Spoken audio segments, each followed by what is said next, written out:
Once again welcome on teacher Nooni channel. दोस्तों, आज फिर से क्लास 11th के बिजनेस स्टडीज़ का जो चैप्टर हम लोग करा रहे थे that is emerging modes of business, chapter 5 है। इसके 2 वीडियोस मैंने पब्लिश कर दिए हैं, पार्ट 1 पार्ट 2। अब नेक्स्ट इज़ पार्ट 3, जिसमें हम 2 इंपॉर्टेंट टॉपिक्स को डिस्कस करने वाले हैं। First is E business risk. ये बहुत ही इंपॉर्टेंट टॉपिक है और ऑलमोस्ट एग्जाम में आता ही आता है। इसको बच्चे थोड़ा सा लास्ट का टॉपिक समझ के कई बार इग्नोर कर देते हैं, बट आपने ये गलती नहीं करनी है। एंड नेक्स्ट इज आउटसोर्सिंग, जिसके हम फीचर्स पढ़ेंगे, मेरिट्स, डीमेरिट्स एंड उसका स्कोप। इसके बारे में मैंने आपको फर्स्ट वीडियो में भी थोड़ा सा डिस्क्राइब किया है, लेकिन इस वाली वीडियो में हम इसको कंसेप्चुअली करेंगे। मतलब अगर पेपर में 3 to 4 मार्क्स का क्वेश्चन भी आ गया इससे रिलेटेड तो आप इजीली कर सकते हैं। तो सबसे पहले स्टार्ट करते हैं ई बिजनेस रिस्क। ई बिजनेस रिस्क के बारे में, ई बिजनेस के बारे में हमने पढ़ा है कि ऑनलाइन बिजनेस जो आजकल होता है दैट इज़ ई बिजनेस। अब जितना बिजनेस एडवांस हो गया है, जितनी चीज़ें हमें सहूलियत से मिल जाती हैं, उतने ही उनके कुछ मेरिट्स, डीमेरिट्स, उनमें रिस्क भी होते हैं। कहते हैं रिस्क के साथ ही आजकल रिटर्न्स भी बढ़ती हैं। तो ऐसे ही इस बिजनेस में क्या क्या रिस्क है। First of all transaction risk. इसमें हम 3 तरह के रिस्क जो है वो ये हेडिंग्स है 3 तरह की। Transaction risk, data storage and transmission risk, risk of threat to intellectual property and privacy. ये 3 तरह के रिस्क है जिनको मैंने प्रॉपर्ली डिस्क्राइब किया है। तो सबसे पहली बात करेंगे हम ट्रांजैक्शन रिस्क के बारे में। ट्रांजैक्शन रिस्क का भी मैं आपको शॉर्ट फॉर्म भी बनवाऊंगी। सबसे पहला इसका पार्ट है default on order taking giving.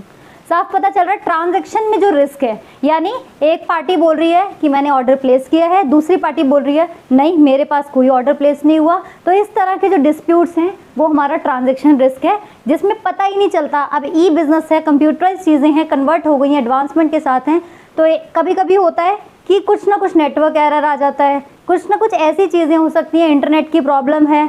तो एक पार्टी ने तो ऑर्डर कर दिया पर दूसरी को रिसीव नहीं हुआ, तो एक ने सोचा भी मेरी रिस्पॉन्सिबिलिटी तो फुलफिल हो गई। पर इस तरह की चीज़ों से प्रोडक्शन हर्डल्स हो जाती हैं। भाई प्रोडक्शन डिपार्टमेंट को तो चीज़ें मिल नहीं रही है टाइम से, तो उसमें प्रॉब्लम हो जाती है, या कभी फिनिश्ड गुड्स अवेलेबल नहीं हो पा रहे हैं तो उसमें प्रॉब्लम हो जाती है। तो ये रिस्क है इसका। डिफ़ॉल्ट ऑन पेमेंट, पेमेंट का डिफ़ॉल्ट हो जाता है। भाई कई बार आपने देखा होगा आप ही गूगल पे से पेमेंट कर रहे होते हैं तो आपकी स्क्रीन पर प्रोसेसिंग लिखा हुआ आ जाता है। अब सामने वाले पर्सन ने बोला अभी पेमेंट करो, आपने कर दी पर आपके में प्रोसेसिंग लिखा हुआ आ गया। आपने उसको बोल दिया भाई मेरे में तो प्रोसेसिंग आ रहा है और शायद थोड़ी देर में अमाउंट रिसीव हो जाएगा। अब 1 घंटे में नहीं हुआ, उसने बोला फिर करो, आपने फिर कर दी। तो क्या हुआ, कई बार आपकी पहली वाली पेमेंट भी डिडक्ट हो गई, दोबारा जो करी थी वो भी डिडक्ट हो गई, तो आपका तो डबल डिडक्शन हो गया। इस तरह की प्रॉब्लम आ जाती है। या कई बार सामने वाली पार्टी को आपने बोला भाई मैंने तो कर दी लेकिन आपके में प्रोसेसिंग की वजह से डिडक्शन हुई नहीं, वो आप भाई परेशान कर रहे हैं कि मुझे तो रिसीव ही नहीं हुई। तो ऐसी प्रॉब्लम्स भी आ जाती हैं। इसको हम बोलते हैं default on payment. And the last is default on delivery. Delivery का भाई बहुत बार ऐसा होता है, हमने ऑर्डर प्लेस किया, हमारे पास ऑर्डर रिसीव नहीं हुआ, होता है ना, ऑनलाइन पेमेंट कर दी, हमें किसी और एड्रेस पर ऑर्डर डिलीवर हो गया, या product up to the mark नहीं है, जो हमने मंगाया उसके अकॉर्डिंग है ही नहीं प्रोडक्ट, कुछ और ही आ गया, मंगाया कुछ और था आ कुछ और गया। तो इस तरह से डिलीवरी वाले डिफॉल्ट्स होते हैं। ये हमारा ट्रांजैक्शन रिस्क में आता है, जिसकी short form default on order. देखो ये मैं आपको शॉर्ट मार्क कर देती हूँ, ये ऑर्डर, ये payment and this one is delivery. तो ये ऑर्डर से ओ, पेमेंट से पी एंड डिलीवरी से डी। ओपीडी, ओपीडी होती है ना हॉस्पिटल में, आपकी भी ओपीडी लग रही है अभी। नेक्स्ट है data storage and transmission risk. इसका भी शॉर्ट फॉर्म बताऊंगी। इसमें 2 है, बहुत ही मतलब बेसिक सी चीज़ें। फर्स्ट इज वायरस, लेकिन ये 1 मार्क में इसकी फुल फॉर्म वगैरह आ जाती है कई बार वायरस की, तो आपको पता होना चाहिए वायरस क्या होता है। वाइटल, वी से वाइटल, आई से इंफॉर्मेशन, आर से resource, U under and S से siege. Vital information resource under siege, मतलब बहुत जो इंपॉर्टेंट इंफॉर्मेशन है उस पर घात लगी हुई है।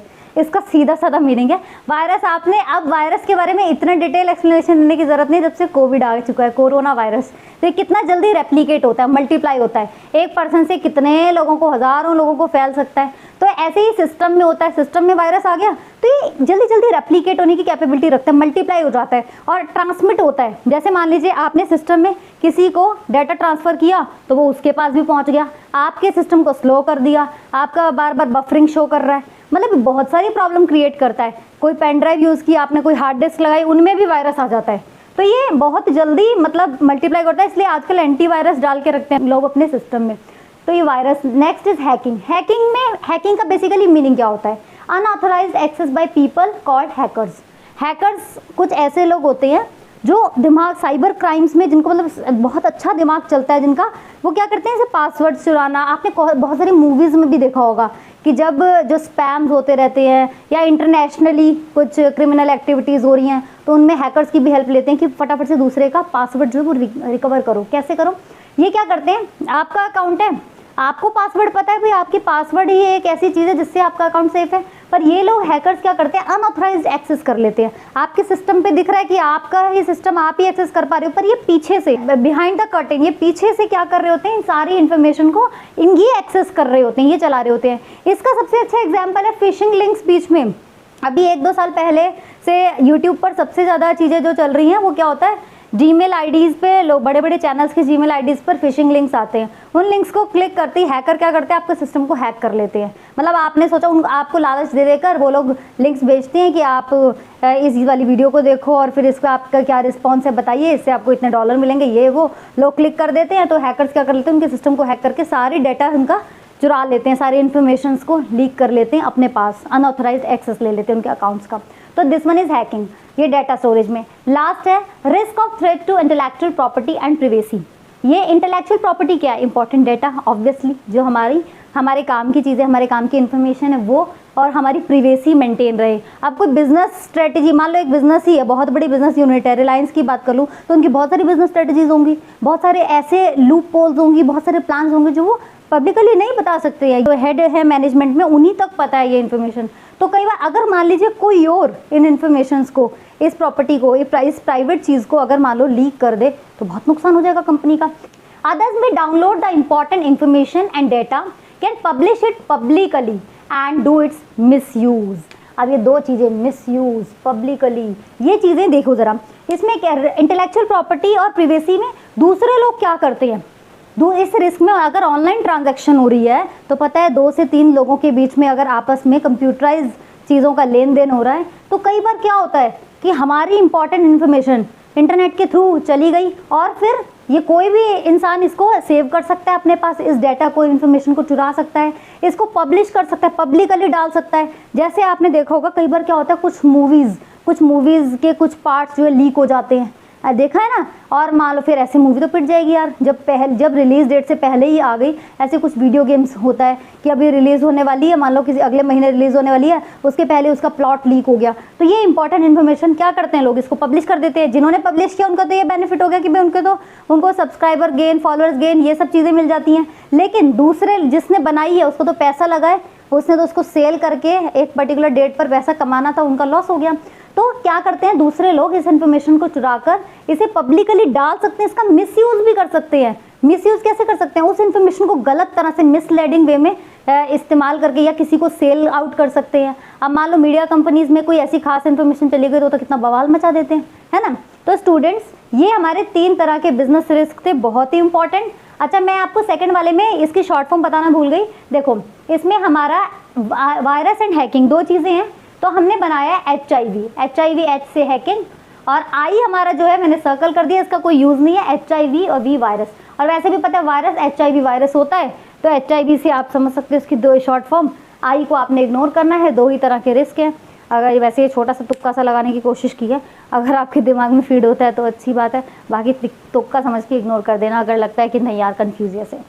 Next is outsourcing features. अब आउटसोर्सिंग के फीचर्स के बारे में हम पढ़ेंगे। आउटसोर्सिंग, हमें पता है कि हम जिन बिजनेस एक्टिविटीज़ में एक्सपर्ट है वो हम खुद करते हैं, और जो रिमेनिंग एक्टिविटीज़ जिनमें वी आर नॉट एक्सपर्ट या हम कॉस्ट इफेक्टिव वे में अगर सोच रहे हैं यार अगर हम इस चीज़ को बनाएंगे तो हमें बहुत पैसा दिमाग लगाना पड़ेगा, बहुत हमारा फोकस आउट होगा, इससे बढ़िया इसको बाहर से किसी से करवा लेते हैं, तो बाहर से करवाने वाली चीज़ को आउटसोर्सिंग कहते हैं। ये मैंने पहले भी आपको इस चैप्टर के फर्स्ट पार्ट में, अगर इस चैप्टर के फर्स्ट 2 पार्ट्स आप करना चाहते हैं तो मैं आई बटन पर लिंक दे दूंगा, डिस्क्रिप्शन में भी उनका।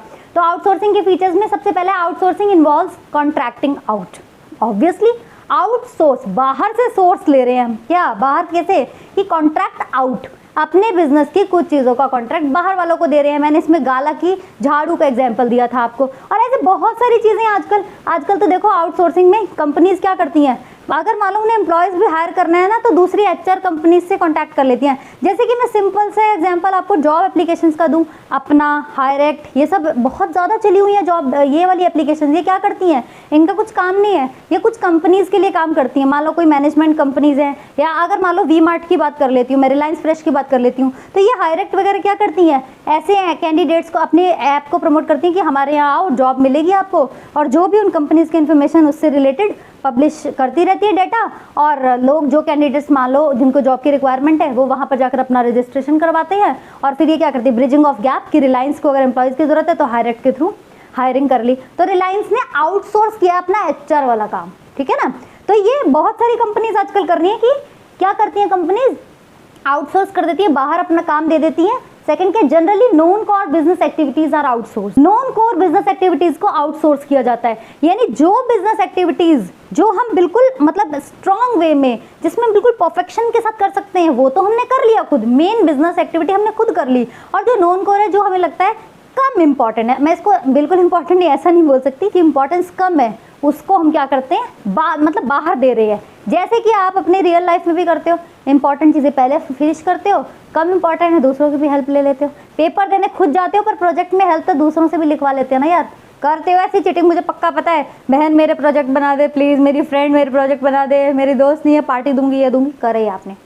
रिलायंस क्या करता है, मेन काम खुद कर लेता है, लेकिन कुछ चीज़ों में लगता है ये एक्स्ट्रा एक्टिविटीज़ हैं, इनमें मेरा टाइम एफर्ट ज़्यादा लग जाएगा और ये इतनी एफिशिएंसी के साथ हम कर भी नहीं सकते, इससे बढ़िया इसको बाहर दे दो, है ना। Third is processes may be outsource to a third party, obviously तीसरी पार्टी को आउटसोर्स किया जाता है, इसमें थर्ड पार्टी तो इन्वॉल्व होगी ही ना। अब मैं बात कर लेती हूँ डाबर हनी की। डाबर हनी जो है अपने प्रोडक्ट को बनाने के लिए तो वो अपनी मेन उनकी कोर एक्टिविटी है, शहद बना रहे हैं वो लोग, लेकिन उसकी मार्केटिंग किसी और बाहर वालों से करवा रहे हैं, जो मार्केटिंग एजेंसीज है, एडवर्टाइजिंग एजेंसीज है, उनको हायर किया हुआ है कि भाई हमारे प्रोडक्ट का प्रमोशन कर दो ताकि लोगों को पता चले। तो उन्होंने एडवर्टीजमेंट वाला, मार्केटिंग वाला काम क्या कर दिया, आउटसोर्स कर दिया। बहुत सारी कंपनीज कर रही है, मार्केटिंग का काम बाहर से करवाते हैं वो लोग। अब नेक्स्ट क्या आ रहा है हमारा, स्कोप ऑफ आउटसोर्सिंग। आउटसोर्सिंग का स्कोप क्या है, कितना मतलब वास्ट बेस है इसका, किस तरह से स्प्रेड है, ये स्कोप में आता है। कॉन्ट्रैक्ट मैन्युफैक्चरिंग, इसमें आपको क्या आउटसोर्सिंग किस किस तरह से की जाती है, मैन्युफैक्चरिंग के बेसिस पे ये सबसे ज़्यादा लीडिंग है आज के टाइम में आउटसोर्सिंग का। मतलब जैसे कहते हैं ना, ओवरऑल आउटसोर्सिंग जितनी हो रही है उसका most of the business units manufacturing outsourcing कराते हैं, क्योंकि मैन्युफैक्चरिंग में बहुत बड़ा अमाउंट लगता है, बिजनेस करने में बहुत पैसा लगता है, तो बाहर से करा ली जाती है कि भाई जिस देशों में लगता है लेबर सस्ती है या उनमें जो फाइनल प्रोडक्ट बनकर आता है वो बहुत चीप बनकर आ जाता है, तो वहाँ से मैन्युफैक्चरिंग करा ली जाती है। कॉन्ट्रैक्ट सेल्स, कॉन्ट्रैक्ट सेल्स में क्या है, सेल्स के लिए आउटसोर्सिंग कर दी कि हमारे सेल्स को इम्प्रूव करो। इसमें एडवर्टीजमेंट, ऑब्वियस सी बात है कि एडवर्टीजमेंट के लिए हायर कर लेते हैं, सेल तभी तो इम्प्रूव होगी। दूसरों को बोला कि भाई हमारे प्रोडक्ट की सेल के लिए हम आउटसोर्स कर रहे हैं, सेल के लिए आउटसोर्स, यानी कोई ना कोई पर्सन अगर उसका प्रमोशन करेगा, उसको एडवर्टीज करेगा, तभी तो सेल इंप्रूव होगी। नेक्स्ट है कॉन्ट्रैक्ट रिसर्च, इसमें मार्केटिंग की बात आ जाती है। कॉन्ट्रैक्ट रिसर्च में क्या है, दूसरों को रिसर्च की आउटसोर्सिंग कर दी कि आप मार्केट में इंफॉर्मेशन डाटा कलेक्ट करो। डाटा कंपनी से बहुत सारी जैसे प्रोडक्शन यूनिट्स क्या करती हैं, बाहर वाली कंपनी से डाटा ले लेती हैं, किस तरह की चीज़ें लोगों को चाहिए। मान लो कपड़ों की बात करूँ, सबसे ज़्यादा आजकल क्या कहते हैं, क्लोथ इंडस्ट्री जो है वो फेमस है, गारमेंट इंडस्ट्री, तो इसलिए मैं आपको बता रही हूँ ये क्या करते हैं, मार्केट से रिसर्च कर लेते हैं। मतलब किसी कंपनी को आउटसोर्स कर दिया कि आप रिसर्च करके लाओ कि हर एज ग्रुप के लोगों को किस तरह की चीज़ों की नीड है, किस तरह के कपड़े पहनना चाहते हैं, बच्चे कैसा पहनना चाहते हैं, बड़े कैसा पहनना चाहते हैं। तो कंपनीज रिसर्च करके पता लगाती हैं भाई कौन फैशन के अकॉर्डिंग ज़्यादा इंप्रेस हो जाता है, कौन जो है उसके स्टफ़ के अकॉर्डिंग ज़्यादा इंप्रेस होता है। तो ये सब मार्केट की रिसर्च करके ये कॉन्ट्रैक्ट रिसर्च में आता है, इसमें मार्केटिंग के लिए आउटसोर्स किया जाता है। एंड इन्फॉर्मेटिक्स बहुत सारी जानकारियाँ इकट्ठी करने के लिए, ये किसी भी टाइप की इन्फॉर्मेशन हो सकती है, सेल से रिलेटेड, परचेज से रिलेटेड, रॉ मटेरियल से रिलेटेड, जितनी भी इंफॉर्मेशन बिजनेस से रिलेटेड इकट्ठी करनी है ये इन्फॉर्मेटिक्स में आ जाता है। ठीक है, ये आउटसोर्स कर दिया जाता है कि तीसरी कंपनी जो इसमें एक्सपर्ट है, जहाँ जिनसे एक्सपर्ट जुड़े हुए हैं, जो ज़्यादा रीडिंग्स और मार्केट सर्वेज करते रहते हैं, उनसे कॉन्ट्रैक्ट किया जाता है। नेक्स्ट है need, merits, advantages of outsourcing. अब आउटसोर्सिंग की ज़रूरत क्या है, क्या इसकी मेरिट्स है, क्यों कर रहे हैं इतने बड़े लेवल पे, क्यों हर बिजनेस इंडस्ट्री एंगेज है आउटसोर्सिंग के लिए, जो भी देखो आउटसोर्सिंग की हेल्प लेनी ही पड़ रही है। तो है फोकसिंग ऑफ अटेंशन, आपका जो मतलब अटेंशन वाला प्रोडक्ट है, आप अटेंशन वाली एक्टिविटी है उस पर आप फोकस कर सकें। यानी अगर मैंने देखा सनसिल्क शैम्पू बन रहा है तो उसका शैम्पू बनाने पे फोकस हो सके। अब वो मार्केट भी खुद ही बना रहे हैं, मार्केट की रिसर्च भी खुद ही कर रहे हैं, सेल भी खुद ही कर रहे हैं, तो इतनी अच्छी तरह से उनका प्रोडक्ट मार्केट में सक्सेसफुल नहीं हो सकता। उन्हें पता है कि भाई हम तो इसमें एक्सपर्ट नहीं है कि हम मार्केट सर्वे बहुत अच्छा सा कर दे, उसके लिए हमें बहुत सारे लोगों की रिक्वायरमेंट होगी, एक अलग मार्केटिंग यूनिट एस्टेब्लिश करनी पड़ेगी, बहुत सारा पैसा लगेगा, एडवर्टीजमेंट के लिए हमारे पास उतने अच्छे एक्सपर्ट नहीं है जो प्रोडक्ट की डिटेल इतने कॉन्फिडेंटली पब्लिकली बता सकें। तो इन्होंने इसीलिए अपने प्रोडक्ट के ऊपर, मैंने एक एग्जाम्पल देता सनसिल्क का, इसीलिए कंपनीज क्या करती हैं अपने बेसिक कोर एक्टिविटी पर फोकस करने के लिए चीज़ों को आउटसोर्स कर देती हैं, एक्टिविटीज़ को आउटसोर्स कर देती हैं। नेक्स्ट क्या, cost reduction. Cost reduction, cost कम हो जाती है। भाई आप जिस चीज़ में अच्छे नहीं हो उसमें आप टाइम भी ज़्यादा लगाओगे, टाइम इज़ मनी। बिजनेस तो इस नज़रिए से देखता है कि आप एफिशिएंट भी हो किसी काम को करने के में और इफेक्टिव भी हो, कॉस्ट भी कम लगे, आपके समय भी कम लगे। तो ये क्या करते हैं, अगर दूसरा इंसान जो बहुत अच्छी तरह से किसी काम को कर सकता है अगर उससे करवाओगे तो कॉस्ट कम आएगी क्योंकि वो कम समय में ज़्यादा काम करके दे देगा आपको। नेक्स्ट क्या है, need and desire of excellence. अब क्लासमेट कंपनी जो है वो रजिस्टर्स बनाती है, कॉपीज बनाती है, वो पता है वो कॉपीज पेपर तो अच्छी तरह से बना सकती है, लेकिन जंगल से लकड़ियों को लेकर आना यानी पेड़ों को काट कर इतनी फिनिशिंग के साथ वो उस काम में अच्छी नहीं है। तो अब वो उस एक्टिविटी में जिसमें एक्सपर्ट नहीं है वो करेगी ना तो फिनिशिंग नहीं आएगी, या तो उससे बहुत ज़्यादा लकड़ियों की वेस्टेज हो जाएगी, या लेबर को चोट लगेगी, या समय से काम नहीं होगा। लेकिन जो कंपनी इस चीज़ में एक्सपर्ट है वो अगर उसको हायर कर लेती है तो फिनिशिंग आएगी काम में, काम स्मूथली होगा। तो ये बहुत ज़्यादा रिक्वायर्ड है। Need and desire of excellence, सभी की इच्छा होती है कि भाई हमारा काम जो है एक्सीलेंटली हो, बहुत फिनिशिंग के साथ हो, बढ़िया तरीके से हो। नेक्स्ट क्या है, growth through alliance. Growth through alliance में क्या है, आउटसोर्सिंग कई बार हम क्यों करते हैं, हमारे पर्सनल बेनिफिट्स होते हैं। जैसे कि एक बड़ी कंपनी ने एक छोटी कंपनी में पैसा लगाया हुआ है, ठीक है, बड़ी कंपनी ने, मैं आपको यहाँ पे ऐसे समझाती हूँ, सपोज ये कंपनी ए है, ये कंपनी बी है, ये बड़ी कंपनी है, इसने अपना पैसा इसमें लगाया हुआ है। अब क्या होता है, जब इसको पता है कि मैं तो प्रोडक्ट को बना रही हूँ, मेरा प्रोडक्शन का काम है, ठीक है, और इसका मार्केटिंग का काम है ए का, बी ने क्या करा, प्रोडक्शन करा और ए ने मार्केटिंग करी। बी ने अपना पैसा ए में लगाया हुआ है। अब बी को पता है अगर मुझे मार्केटिंग करवानी है तो मैं इसकी हेल्प ले लेती हूँ क्योंकि ये तो एक्सपर्ट है मार्केटिंग में। और दूसरी बात क्या, भाई मेरा पैसा लगा हुआ है, अगर इसको जो प्रॉफिट होगा ना ए को, तो उसमें क्या मेरी कंपनी का भी बेनिफिट, अगर इसकी ग्रोथ होगी तो वो मेरा भी बेनिफिट है क्योंकि मेरा पैसा लगा है, मेरे को भी रिटर्न्स मिलेंगे। एक कंपनी का जो भी बेनिफिट होगा उसमें मेरे भी तो रिटर्न्स होंगे क्योंकि मेरा भी शेयर है। तो ये क्या है, ग्रोथ थ्रू अलायंस। अलायंस के साथ साथ अपना भी भला हो जाता है, समझे कि आप हमने किसी कंपनी को फाइनेंस करा हुआ है, उसमें हमने फाइनेंशियल हेल्प करी हुई है, तो इसमें हम उसका बेनिफिट होगा तो हमारा भी बेनिफिट होगा। ये ग्रोथ थ्रू अलायंस है, समझे।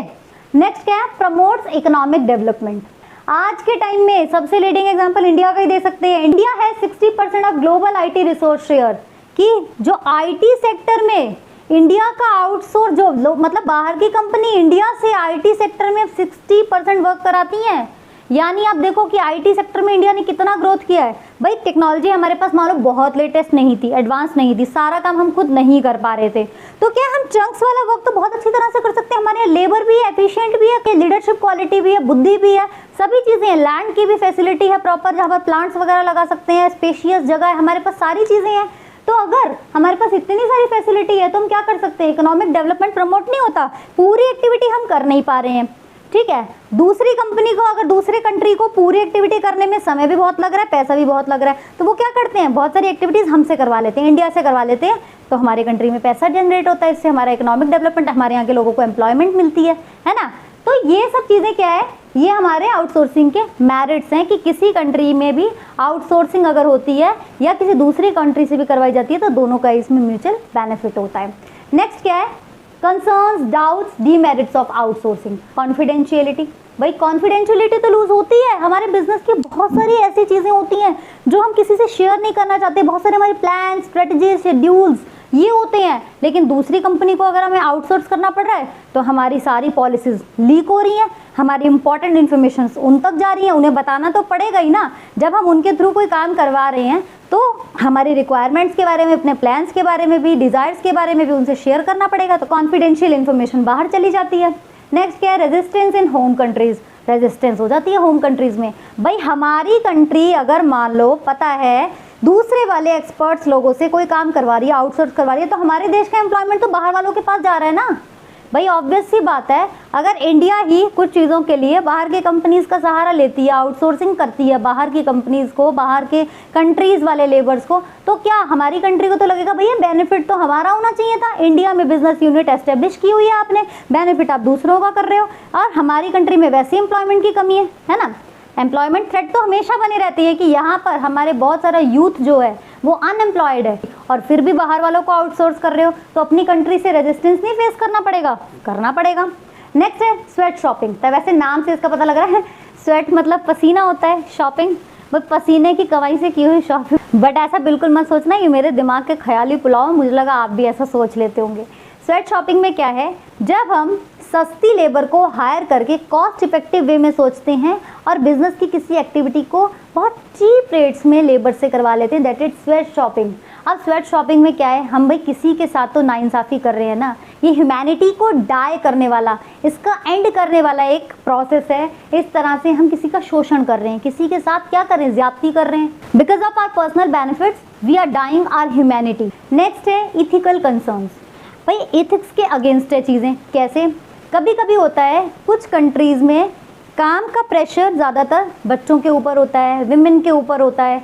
अब औरतों से, बच्चों से, छोटे बच्चों से काम करवाना, हम फीमेल से काम करवा सकते हैं, लेकिन गलत तरह से करवाना, उनको कम पे करना, देखा नहीं आपने वेजेस डिफरेंसेस कितने ज़्यादा होते हैं। कुछ कंट्रीज़ में क्या होता है, मतलब मेल से भी काम करवाया जाता है पर मेल कम है, और फीमेल से भी कराया जाता है तो फीमेल को वेजेस बहुत कम दिया जाता है। ऐसे वेज डिफरेंसेस इंडिया में भी एग्जिस्ट करते हैं। और ऐसे ही बच्चों से काम करवा लेना। आप देखो बच्चों की पढ़ने की उम्र है, उनकी लाइफ को अच्छा बनाने की एज है, उस टाइम पर अपने बिजनेस की ग्रीड के लिए आप उनसे गलत तरह की एक्टिविटीज़ छोटे छोटे बच्चों से काम करवा रहे हैं। जैसे मैं आपको इसका एग्जांपल देती हूँ, बैंगल इंडस्ट्री जो होती है उसमें मोस्ट ऑफ द बच्चे जो 18 ईयर्स से कम के हैं वो काम करते हैं। कांच में काम कर रहे हैं तो ब्रीथ के साथ भी कांच उनके शरीर में जाता है। भाई जब कांच का जो पाउडर है उसके साथ बच्चे बैंगल बना रहे होंगे तो सांस के साथ जाता है, तो छोटी छोटी एज में उन्हें बहुत सारी डिसीजेस हो जाती हैं। तो एथिकल इश्यूज तो हैं ही ना। मैंने छोटी सी चीज़ बताई आपको, ऐसे बहुत सारे मतलब कंसर्न के इश्यूज होते हैं। अगर हम देखें एथिकल कंसर्न में आउटसोर्सिंग के तो बहुत इशू उठ के आते हैं। तो बहुत सिंपल सा चैप्टर था ये हमारा, जो कि ऑलमोस्ट खत्म ही हो गया है। ये देखो, इसमें ई बिजनेस रिस्क के बारे में हमने पढ़ा। 3 तरह के होते हैं, transaction, data storage and transmission, risk of threat to intellectual property and privacy. तो इसमें ओपीडी है हमारा शॉर्ट फॉर्म, इसमें एचआईवी है, इसमें आई हमारा साइलेंट मान लो आप, एच एंड वी, और ये 1 मार्क में वायरस की जो आपका एक्सप्लेनेशन भी आ जाती है, इसकी फुल फॉर्म आ जाती है। ठीक है, आउटसोर्सिंग के फीचर्स बताइए, कैसी होती है आउटसोर्सिंग, मतलब आउटसोर्सिंग की क्या विशेषताएं हैं। नेक्स्ट स्कोप क्या होता है आउटसोर्सिंग का, जो ज़्यादातर लोग इग्नोर करते हैं, बट एक बार देख लो, नज़र मारनी चाहिए, क्योंकि आजकल ये चीज़ बढ़ती जा रही है तो स्कोप भी आ सकता है, कुछ भी आने की संभावना है, क्योंकि कोर्सेज भी चेंज हो रहे हैं, पैटर्न भी चेंज हो रहे हैं। रियल लाइफ लर्निंग को जैसे जैसे इंप्लीमेंट किया जा रहा है न्यू एजुकेशन पॉलिसी के तहत, वैसे ही कुछ भी चीज़ रियल लाइफ में हो रही है आने की एक संभावना रहती है। अच्छा, नेक्स्ट है मेरिट्स, ये मेरिट्स, एडवांटेजेस और डीमेरिट्स। बट आप लोगों के लिए एक छोटा सा क्वेश्चन भी है जो होमवर्क में होगा। अब मैं सोच रही थी कि इस चैप्टर में मैं खुद ही करा दूं वो, फिर मैंने सोचा मैंने बहुत सारी चीज़ें बताई है तो कुछ ये बेसिक चीज़ अपने आसपास को देखकर आप खुद भी पता लगा सकते हैं। आपको कमेंट बॉक्स में मेंशन करना है इसका आंसर। ये क्वेश्चन क्या है, differentiate between E business and traditional business. जो पहले बिजनेस होता था जिसमें इलेक्ट्रॉनिक मीन्स का यूज़ नहीं करते थे वो, और अब ई बिजनेस, इन दोनों में डिफरेंस क्या है। इसके बहुत सारे बेसिस आप ले सकते हैं, टाइम, कॉस्ट, अवेलेबिलिटी, कम से कम इसके 5 to 10 डिफरेंसेस जो है आपको ढूंढ के रखने हैं इसके। और अगर आप चाहोगे तो एक टेलीग्राम का ग्रुप भी बना लेंगे जिसमें आप अपने क्वेश्चन जो मैं सेंड करूँगी उनके आंसर्स भी भेज सकते हैं। तो कैसा लगा ये चैप्टर, ये ख़त्म हो चुका है। अगर आप चाहते हैं इससे रिलेटेड कम से कम 20 to 30 क्वेश्चन जिनके बाहर कुछ आ ही नहीं सकता, तो मैं क्वेश्चन भी एक किसी वीडियो में आप लोगों के लिए ले आऊँगी, और मुझे लगता है 5-5, 10-10 मिनट में आप इनको फटाफट से एग्जाम टाइम पर रिवाइज कर सकते हैं, चाहे स्पीड बढ़ाकर चाहे जैसे मर्जी। तो मुझे इजाज़त दीजिए। अगर आपको अच्छा लगा है तो प्लीज़ लाइक करके चैनल को सब्सक्राइब कीजिएगा। Bye bye, take care, stay healthy and stay